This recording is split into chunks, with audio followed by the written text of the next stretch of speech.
এখান থেকে 3.7 বের করে আবার 3.7 আইসিসি দিয়ে দিবে। অপর সাইড থেকে একটি ভোল্টেজকে সামনের দিকে দিয়ে দিবে। কাকে কাকে দিবে? Power section, network section, audio section, light section, যত সেকশন আছে সেই জায়গায় ও ভোল্টেজটাকে ট্রান্সফার করবে।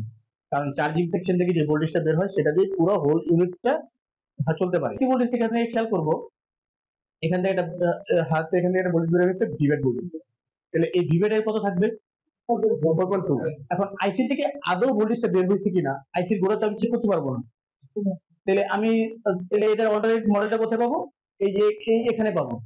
তার মানে কোথায় পাবো? আইসির বাইরে যে জায়গাটি সেটা হলো গিয়ে এই ক্যাপাসিটারটি, এই ক্যাপাসিটারে পাবো।